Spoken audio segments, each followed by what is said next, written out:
Baghdad میں 20 لاکھ آدمی قتل کروایا اس نے. 20,000 نہیں میں نے کہا, ذمہ داری سے حوالہ دو. کتنے لوگ بولیے؟ 16 لاکھ آدمی اس نے تلوار سے مروایا. لوگوں نے نا زیر زمین تہ خانے کھودنے شروع کر دیے. 4 لاکھ آدمی تہ خانوں میں چھپ گیا اور چن چن کے مسلمان مارتا تھا. جب ہلاکو کو کسی نے بتایا نا 4 لاکھ بندے چھپ گئے, اس نے نہروں کے بند توڑوا دیے, دریاؤں کے بند توڑوا دیے, پانی زیر زمین چلا گیا. 4 لاکھ آدمی ڈوب کے مر گیا. 20 لاکھ آدمی مروایا. ایک دن ایک علاقے میں گھوم رہا تھا, لیمو کھانے کا بڑا شوقین تھا. بازار میں گیا تو ایک لیمو خریدا. اس نے دیکھا کہ بازار میں بوڑھے بچے جوان خریداری کر رہے ہیں, تو کہنے لگا ابھی بھی اتنے مسلمان زندہ ہیں, بناؤ ان کی لائنیں, قتل کرنا ہے. 3 لائنیں بن گئی. ایک بوڑھا آدمی بھی لائن میں آ گیا, لیمو کھا رہا ہے, اس کو ہلکا ہلکا چوستا ہے, گھوڑے پہ بیٹھا ہے, قتل کرا رہا ہے لوگوں کو. ایک بابا جی پہلی صف میں تھے. جب پہلی صف قتل ہونے لگی, بابا جی پچھلی صف میں دوڑ کے ہو گئے. ہلاکو خان ہنس رہا ہے اس کو دیکھ کے. معاذ اللہ, جب بندہ ہوتا ہے نا کسی منصب پہ, پھر وہ مذاق اڑاتا ہے دوسروں کا. بابا دوسری صف میں آیا تو ہلاکو خان نے وہ بھی قتل کرائی, تو بابا دوڑ کے تیسری صف میں. آخری صف کے کونے پہ جب بابا کھڑا ہو گیا نا, تو سارے بندے مر گئے. بابے کو قتل کرنے لگا جلاد. ہلاکو کہنے لگا ٹھہر جا. کہنے لگا بابا تو تیسری صف میں آیا تھا, تیرا کیا خیال تھا بچ جائے گا؟ بابا کہنے لگا خیال نہیں, میرا یقین ہے کہ میں بچ جاؤں گا. میرا شرط یہ ہے کہ یقین ہو اندر.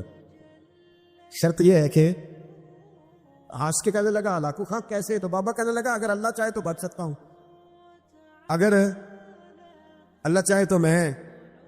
بہت سارے لوگ ہیں ڈاکٹر لکھ کے دے دیتے ہیں نہیں بچے گا, وہ بچ جاتا ہے, کیونکہ بچانے والا اللہ ہے. اگر اللہ چاہے تو بچ جاؤں گا. تو ہلاکو کہنے لگا کیسے؟ جب ایسے کیا نا, کیسے ایسے کیا نا, تو نیمبو ہاتھ سے گر گیا. وہ بچے پلیئر نہیں ہوتے, وہ گیند گنتی ہے تو چھلانگ لگا کے پکڑ لیتے. وہ بڑا گھوڑ سوار تھا, نیزہ باز تھا, چھلانگ لگائی لیمو کیش کرنے کے لیے. کیسے تو کیسے بچے؟ یوں ہاتھ گھمایا, لیمو گرا تو چھلانگ لگائی, نیچے جھکا. جب نیچے جھکا نا تو گر گیا گھوڑے سے. جو پیر تھا وہ گھوڑے کی رکاب میں الجھ گیا. گھوڑا ڈر کے دوڑ گیا. جب گھوڑا دوڑا تو زمین پر زور زور سے سر لگنے لگا. سپاہیوں کہتا دوڑو اس کو پکڑو. سپاہی بھی دوڑے پر گھوڑا قابو نہ آیا. گھوڑا اس وقت رکا جب نہ اس کا چہرہ پہچانا جاتا تھا, نہ آنکھیں سلامت تھی, نہ ناک سلامت تھی. اس کی کھوپڑی ساری اس طرح چور چور ہو گئی جیسے کسی نے ہتھوڑے کے ساتھ پیسی ہو. ہلاکو کی لاش سے خون بہ رہا تھا. بابا ہنس رہا تھا. ایک سپاہی کہنے لگا بابا تو کیوں؟ کہنے لگے میں اپنے رب کی قدرتوں پہ مسکرا رہا ہوں. کل من علیہ فان ویبقی وجہ ربک ذو الجلال والاکرام. کا میں نے اسے سمجھایا تھا کہ بچانے والا بچا لیا کرتا ہے. جب آپ مسلمان ہوتے ہیں نا, کلمہ پڑھتے ہیں, تو ہم اعلان کرتے ہیں آج کے بعد فیصلے میرے نہیں چلیں گے, فیصلے اللہ کے چلیں گے. لیکن پریشانی پتہ کب ہوتی ہے؟ جب ہم فیصلہ اپنی مرضی کا مانگتے ہیں. او بھائی جب تو مالک کا غلام ہے, بندہ ہے, تو پھر دکھ کس چیز کا نام ہے؟ کسی درویش نے کہا تھا دکھ کس چیز کا نام ہے کہ اللہ کی مرضی اور ہے اور تیرا ارادہ اور ہے. تو کہتا ہے بات اس طرح بنے جس طرح میں چاہتا ہوں, اور رب کہتا ہے نہیں میں نے فیصلہ کر لیا ہے. پھر تو دکھی ہوتا ہے. سکھی بھلا کون ہوتا ہے؟ جو رب کر دے وہ کہے بالکل ٹھیک ہے, وہ کہے بالکل. اور قرآن مجید نے اسے بیان کیا, رضی اللہ عنہم ورضوا عنہ. اللہ کہتا ہے میرے بندوں کی شان یہ ہے کہ اللہ ان سے راضی ہے اور وہ اللہ سے راضی ہے. اللہ ان سے راضی ہے اور وہ بھی راضی ہے اللہ سے. اللہ نے جہاں رکھا ہے وہ اللہ سے. ایک پہلو یہ ہے کہ اللہ راضی ہو جائے, ایک پہلو یہ ہے کہ بندہ راضی ہو جائے. رب فرماتا ہے ذالک الفوز العظیم, وہ اللہ سے راضی, اللہ ان سے راضی, یہ بہت بڑی کامیابی ہے. امام محمد غزالی رحمۃ اللہ علیہ سے کسی نے کہا تھا زیادہ مشکل کیا ہے, اللہ کا راضی ہونا کہ بندے کا؟ تو امام صاحب فرمانے لگے رب تو مہربان ہی بڑا ہے, بڑی جلدی راضی ہو جاتا ہے. دو صرف آنسو بہائے سچی توبہ کے مالک راضی ہے. کسی غریب کی مدد کر دے اخلاص سے اللہ راضی ہے. اللہ تو جلدی راضی ہو جاتا ہے، مشکل یہ ہے کہ بندہ نہیں راضی ہوتا. یہ اس نے ہر روز ایک نئی امید لگائی ہوئی ہے، ہر روز اس کا نیا رنگ ہے. یہ راضی نہیں ہوتا. حضرت موسیٰ علیہ السلام نے اللہ کی بارگاہ میں عرض کی، مالک میری قوم یہ عرض کرتی ہے کہ تو بتا تو ہم سے کیسے راضی ہوگا. حضرت موسیٰ اپنی قوم کی عرض لے کر مالک کی بارگاہ میں کوہ طور پہ حاضر ہے. او یارو اسے دل کی تختی پہ لکھ لینا. عرض کی مالک میری قوم کہتی ہے رب کریم کے حضور عرض کرے کہ ہمیں بتائے ہمارا رب ہم سے کیسے راضی ہوگا. تو حضرت کلیم کہتے ہیں جب رب کی بارگاہ میں عرض کیا تو مالک نے فرمایا ان سے جا کے کہو وہ مجھ سے راضی ہو جائیں، بس وہ راضی ہو جائے میں بھی ان سے راضی ہو جاؤں گا. حضرت سیدنا عبداللہ ابن عمر رضی اللہ تعالیٰ عنہ کا صاحبزادہ بڑا سخت علیل ہو گیا. بچے بیمار ہو جائے تو تکلیف بڑی ہوتی ہے انسان کی طبیعت کو. حضرت عبداللہ ابن عمر کے بیٹے بڑے سخت علیل ہو گئے. جناب عبداللہ ابن عمر بڑے پریشان ہیں، کبھی ادھر جاتے ہیں کبھی ادھر جاتے ہیں. اس حکیم کے پاس اس طبیب سخت پریشان. آپ کے دوست احباب دیکھتے کہ حضرت عبداللہ ابن عمر بڑے سخت آزمائش میں، بیٹے کا انتقال ہو گیا، صحت نہ ہو سکی، اللہ کا حکم آ گیا. اب یہ جو انتقال ہے یہ ظاہر ہے بیماری سے زیادہ مشکل کام ہے، بیٹا چلا ہی گیا ہے. لیکن وہ لوگ کہتے ہیں جب ہم بعد میں تعزیت کرنے کے لیے گئے تو جناب عبداللہ ابن عمر کو بڑا مطمئن دیکھا. تو ہم نے عرض کی کہ حضور اس وقت تو صرف بیمار تھا تو آپ زیادہ تسلی میں نہیں تھے اور اب آپ بڑے تسلی میں محسوس ہوتے ہیں، وجہ؟ تو فرمانے لگے جب تک میری ذمہ داری تھا نا میں پریشان تھا، اب خدا کے کرم اور رحمت کی جگہ پہ چلا گیا، اللہ کا فیصلہ آ گیا ہے اور میں سمجھا ہوں کہ میرا رب اسے اپنی بارگاہ میں بلانا چاہتا ہے، لہذا میں پورے طور پر مطمئن. اب میں اللہ کی رضا پہ پوری طور پر راضی ہوں. میرے عزیز جب تک یہ رضا حاصل نہیں، کیا لطیف انداز ہے. وہ ہمارے ایک بڑے زبردست رائٹر تھے صاحبزادہ خورشید احمد گیلانی مرحوم، ان کا ایک مضمون چھپا ایک دفعہ، امت کا پہلا صوفی. تو وہ ٹائٹل دیکھ کر مجھے بڑی تجسس ہوا کہ کس کو، چونکہ ہم صوفیاء کی جماعت ہے، کس بزرگ کا تذکرہ کیا انہوں نے، امت کا سب سے پہلا صوفی. تو جب مضمون کھولا تو امت کا سب سے پہلا صوفی انہوں نے جناب صدیق اکبر کو قرار دیا. فرمایا یہ پہلے درویش ہے اس امت کے، حضرت ابو بکر صدیق. حضرت ابو بکر صدیق علیل ہو گئے، بیمار ہو گئے. تو یہ دیکھیے ذرا ان کا انداز تصوف. یار دوست پتہ لینے گئے تو ایک روٹین ہوتی ہے نا، جب لوگ تیمارداری کرنے جاتے ہیں تو کہتے ہیں کسی ڈاکٹر کو دکھایا. سب لوگ آپ کے گرد بیٹھے ہیں تو کہنے لگے ابو بکر طبیب کو دکھایا ہے؟ فرمانے لگے ہاں طبیب دیکھ گیا ہے اور طبیب دیکھتا رہتا ہے. تو کہا پھر طبیب نے کیا کہا ہے؟ کہنے لگے طبیب نے کہا فعال لما یرید. طبیب نے کہا ہے بھئی جو میں چاہتا ہوں نا وہ میں کر دیا کرتا ہوں، جو میرا ارادہ ہوتا ہے پھر وہ میں کر دیتا ہوں. وہ طبیب مجھے کہہ گیا ہے، لہذا جو اس کا ارادہ ہونا ہے اس نے. اب وہ جو ارد گرد بیٹھے تھے وہ بھی تو صحابہ تھے نا، اس باریک بات کو فوراً سمجھ گئے. کہنے لگے اللہ تجھے جزا عطا کرے. او یارو تھوڑے دن اگر سکھ سے جینا چاہتے ہو تو ایک ہی علاج ہے، ایک مالک کی رضا میں راضی رہو. نہ سمجھ آئے تو پھر کربلا والے امام حسین کی طرف دیکھنا وہ نانا کے کندھوں پہ تھے پھر بھی بڑے خوش تھے، وہ ماں کی گود میں تھے پھر بھی بڑے خوش تھے، شیر خدا کی باہوں میں تھے پھر بھی بڑے خوش تھے، حسن کے ساتھ سفر حج پہ تو بھی بڑے راضی تھے، اور جس دن رجب کے مہینے میں مدینہ چھوڑ رہے تھے تو اس دن بھی کہہ رہے تھے مالک میں تیری رضا پہ راضی ہوں۔ اور حسین ابن علی رضی اللہ تعالیٰ عنہ نے ہمیں یہ معیار دیا ہے، جس دن شبیہ مصطفیٰ علی اکبر ان کے گھر میں پیدا ہوئے تھے، حسین اس دن بھی بڑے راضی تھے،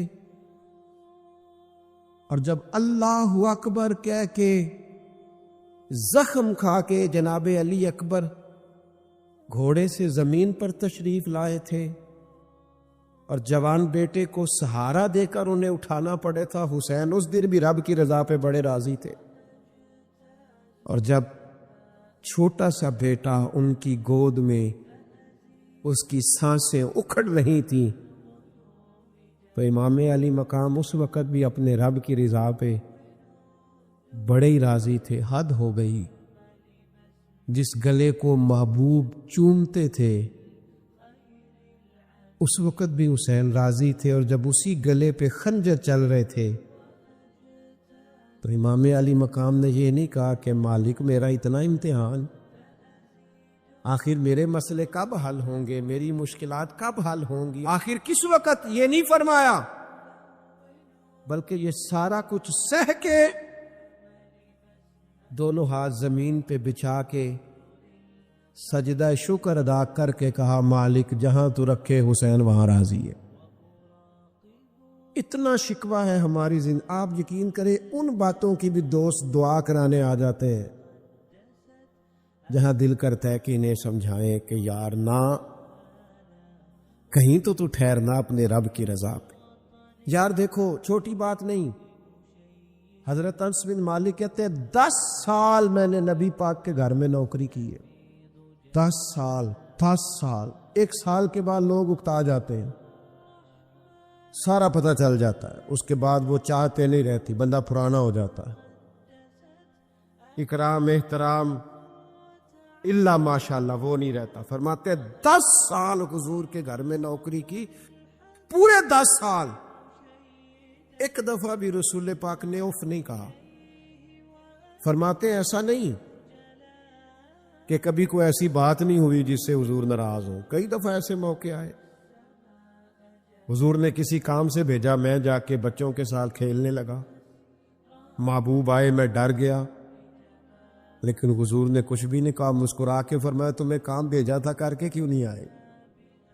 او یار آپ ٹھہرے تو صحیح، استقامت تو ہو، ذرا ذرا سی بات پہ بلبلا اٹھنا، تڑپ جانا، ہر چیز سے الجھ جانا، یہ بندہ مومن کی شان نہیں۔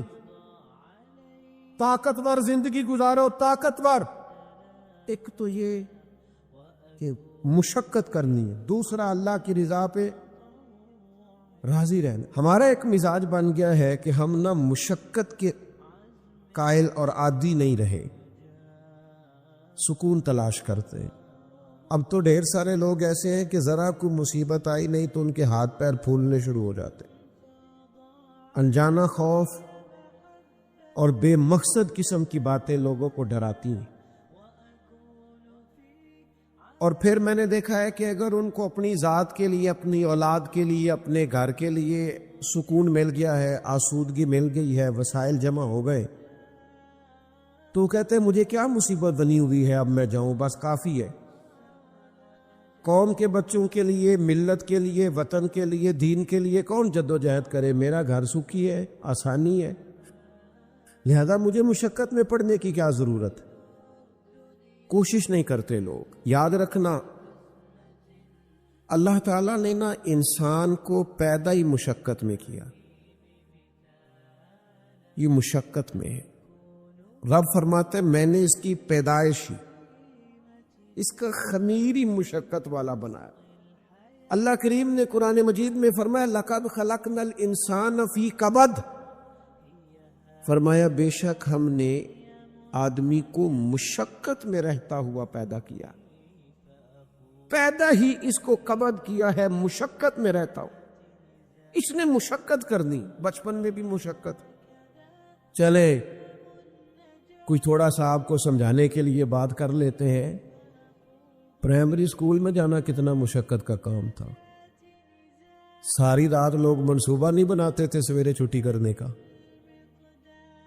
وہ کتنی بڑی مشقت کا کام تھا۔ جب 3 مہینے کی چھٹیاں ہوتی تھیں تو وہ، اللہ کرے کوئی میں ایسا جملہ نہ بولوں، اساتذہ بڑے قابل احترام ہوتے ہیں، لیکن ہمارے جو استاد صاحب تھے نا، وہ تو صرف ایک آدھ چیپٹر چھوڑتے تھے، باقی کہتے ساری کتابیں لکھ کے لے آنا۔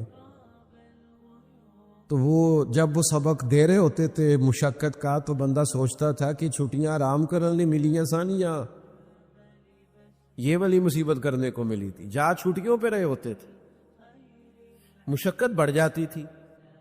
آج تو ان چیزوں پر ہنسی آتی ہے، مشقت، جد و جہد، ہر لمحے جد و جہد، اور ہر مشقت اپنے ٹائم پر مشقت ہوتی ہے۔ آج آپ سے کہا جائے، بہت سارے لوگوں سے پرائمری کا امتحان دینا ہے تو آپ کہیں گے بائیں ہاتھ کا کھیل ہے، بھئی اب بائیں ہاتھ کا کھیل ہے، تب نہیں تھا۔ اور جو آج پرائمری کر رہے ہیں ان کے لیے بھی آج بائیں ہاتھ کا کھیل نہیں۔ ہر مشقت اپنے وقت پر مشقت رہتی، کسی وقت کسی چیز کا انتظام کرنا آپ کے لیے بڑا قابل تکلیف ہوتا ہے، آزمائش والا ہوتا ہے، بعد میں آپ سمجھتے ہیں کہ یہ تو کوئی مسئلہ ہی نہیں تھا۔ اللہ نے انسان کو مشقت، ہم نہ سکون ڈھونڈتے ہیں، بس ٹھیک ہے گھر بن گیا، بس ٹھیک ہے اب میں نے بچے پال لیے، بس ٹھیک ہے۔ او بھائی تو نے آگے بڑھنا ہے، تو نے مشقت کرنی ہے، جد و جہد میں رہنا ہے، وقت فرصت ہے کہاں، کام ابھی باقی ہے، نور توحید کا اتمام ابھی باقی ہے۔ یاد رکھیں، اگر آج جوانی ہے تو بڑھاپا آئے گا، آج اگر صحت بالکل ٹھیک ہے تو آہستہ آہستہ خدا نخواستہ قوا اور آسام کمزور ہونے لگتے ہیں۔ ہمیں نا ذہنی طور پر تیار رہنا ہے۔ لوگ کہتے ہیں جناب پتہ نہیں میں بڑا پریشان ہوں، ایک مشکل ختم ہوتی ہے دوسری شروع ہو جاتی ہے۔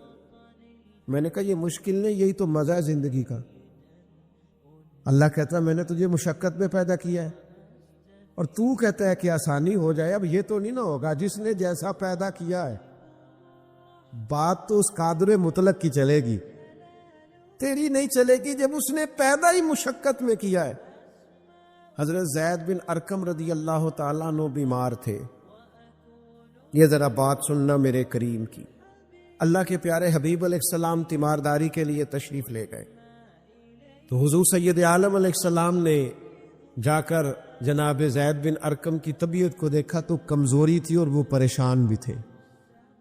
تو حضور علیہ الصلوۃ والسلام کو اللہ تعالیٰ نے غیب کے خزانوں کی کنجیاں عطا فرمائی ہیں۔ قریب مسکرا کے فرمانے لگے زید اس بیماری سے پریشان نہ ہو، اس سے تو آپ نے ٹھیک ہو جانا ہے۔ اس روایت پر خاص غور کرنا کیا کہہ رہا ہوں۔ فرمایا اس سے آپ نے پریشان نہیں ہونا، اس سے تو آپ نے ٹھیک ہو جانا ہے، مسئلہ ہی نہیں۔ ہاں اس کے بعد ایک وقت آئے گا آپ کی آنکھوں کی بینائی رخصت ہو جائے گی اور عمر بھی آپ کی لمبی ہوگی، یعنی ایک بڑھاپا، ایک نظر چلی جائے گی۔ اب آپ یہاں غور کریں سرکار تربیت کیا کر رہے ہیں۔ حضور فرما رہے ہیں یہ جو مشکل ہے یہ تو گزرنے والی ہے، اس کے بعد جو مشکل آنے والی ہے وہ اس سے بڑی ہے۔ فرمایا زید اس کے بعد آپ کی بینائی چلی جائے گی اور عمر بھی لمبی ہوگی، تو بتائیے اس وقت کیا کریں گے؟ تو حضرت زید بن ارقم رضی اللہ تعالیٰ عنہ عرض کرنے لگے یا رسول اللہ میں اللہ کی رضا پر ثواب کی نیت سے صبر کروں گا۔ معنی کیا ہے؟ دکھ قبول محمد بخشا راضی رہن پیارے۔ ٹھیک ہے اگر بینائی جائے گی اور بڑھاپا آئے گا تو قبول کریں گے، رب کی رضا کے لیے ثواب کی نیت سے صبر کریں گے۔ ایسے بھی کبھی دنیا میں میدان لگتے ہوں گے کہ بیماری آئے گی، بتایا جا رہا ہے اور پوچھا جا رہا ہے کہ تو کیا کرے گا، تو بتا رہے یا رسول اللہ صبر کروں گا، تو نتیجہ بھی وہیں بیان ہو رہا ہے، یعنی سارا سودا نقد و نقد۔ اسی وقت ہتھیلی پہ سرسوں جم رہی ہے، حضور نے فرمایا کیا کرو گے؟ یا رسول اللہ صبر کروں گا اللہ کی رضا کے لیے، ثواب کی نیت سے۔ تو حضور فرمانے لگے اگر تو صبر کرے گا تو پھر نتیجہ چھوڑ، اللہ تجھے حساب نہیں لے گا، بغیر حساب ہی جنت عطا کر دے گا۔ او میرے بھائی، ایک مشکل سے آپ گزر گئے، اب آپ کو اگلی مشکل کے لیے تیار رہنا ہے۔ بدر ہو گیا، معرکہ بدر ہو گیا، بہت بڑی کامیابی سمیٹ کے مسلمان لوٹ آئے، پورے کفر پر دھاک بیٹھ گئی، بڑے بڑے موٹے کافر سارے بدر میں مارے گئے، ابو جہل مارا گیا، عتبہ اتیبہ مارے گئے، چوٹی کے کافر مارے گئے، تو کیا اس کے بعد پھر معاملہ ختم ہو گیا؟ اتنی بڑی فتح سمیٹ کر مسلمان آئے، لیکن تھوڑے ہی عرصے کے بعد احد میں جانا پڑا۔ بھئی آپ تو فتح یاب ہو گئے، کامران ہو گئے، اور اس وقت 313 تھے، اب تو 1000 تعداد ہو گئی، لیکن اس کے بعد جو مشکل آئی اس سے بڑی آئی۔ 70 صحابہ شہید ہوئے، سعد بن ربیع شہید ہوئے، حضرت عبداللہ بن جہش شہید ہوئے، حضرت امیر حمزہ کا سارا وجود کاٹ دیا گیا، آنکھیں نکال دی گئیں، ہونٹ کاٹ دیے گئے۔ اس کے بعد جو مشکل آئی اس سے بڑی تھی، صبر سے برداشت کی، حالات ٹھیک ہو گئے، نہیں، خندق تیار ہے، معرکہ تیار ہے، اور قحط کا زمانہ اور کڑاکے کی سردی، بھوک کا یہ عالم کے لوگوں نے پیٹ پہ پتھر باندھ لیے، لیکن خندق کھودنی ہے، میدان میں رہنا ہے۔ یہ معاملہ ختم ہوا تو کیا بات دب گئی؟ عمرے کے لیے گئے تو انہوں نے حدیبیہ میں روک لیا، اب کیا یہاں معاملہ رکا؟ نہیں، پھر فتح مکہ کی باری آئی، پھر تبوک۔ میرے رسول پاک علیہ الصلوۃ والسلام نے پوری دنیا پر اسلام کا جھنڈا لہرا دیا، کہاں کہاں تک اسلامی سلطنت پہنچ گئی۔ جناب عمر کے زمانے میں وہ قادسیہ کے علاقے، روم، ایران، تو کیا قربانیاں ختم ہو گئیں؟ بس طاقت آ گئی، قوت آ گئی، ہمت آ گئی، ہزاروں علاقے زیر نگیں آ گئے، ختم ہو گیا معاملہ؟ نہیں، جناب عمر شہید ہوئے، پھر حضرت عثمان شہید ہوئے، حضرت علی نے 9 سال یا 13 سال کی عمر میں جہاد شروع کیا تھا، عمر میدانوں میں گزری، پھر مولا علی شہید ہوئے۔ اب کیا آسانی ہو گئی، آسودگی ہو گئی؟ نہیں، یہاں تو باریاں ہیں امتحان دینے کی۔ امام حسن کی باری آئی تو زہر دے دیا گیا، انتڑیاں کٹ کٹ کے گرنے لگیں۔ اس بات کو یاد رکھیں اور اس کو اچھی طرح سمجھ لیں کہ آپ جب تک مزاج مشقت کا نہیں بناتے، ایک کے بعد دوسری، دوسری کے بعد تیسری، تیسری کے بعد چوتھی، مشقتیں راہ دیکھ رہے، اور جو مشقتوں کے عادی نہیں وہ پھر پچھلی صفوں میں ہے، جو مشقتوں کے عادی نہیں وہ پھر کسی صورت بھی نہ نام بنا سکتے ہیں نہ کام کر سکتے ہیں۔ جس کو آرام کرنا ہے، جس کو سکون سے سونا ہے، وہ منزل نہیں پا سکتا۔ آپ کو آگے بڑھنا ہے، آپ کو جد و جہد کرنی ہے، آپ کو کوشش کرنی۔ آج کل نا ہمارے ہاں سب سے زیادہ جس چیز کا فقدان ہے وہ محبت ہے۔ ہمارے لہجے، ہمارا انداز، ہمارا طریقہ، ہمارا اٹھنا بیٹھنا، اس کے اندر نا محبت نہیں۔ ہم نا لہجے الفت والے نہیں، مزاج محبت والا۔ کسی جگہ یار کوئی چلو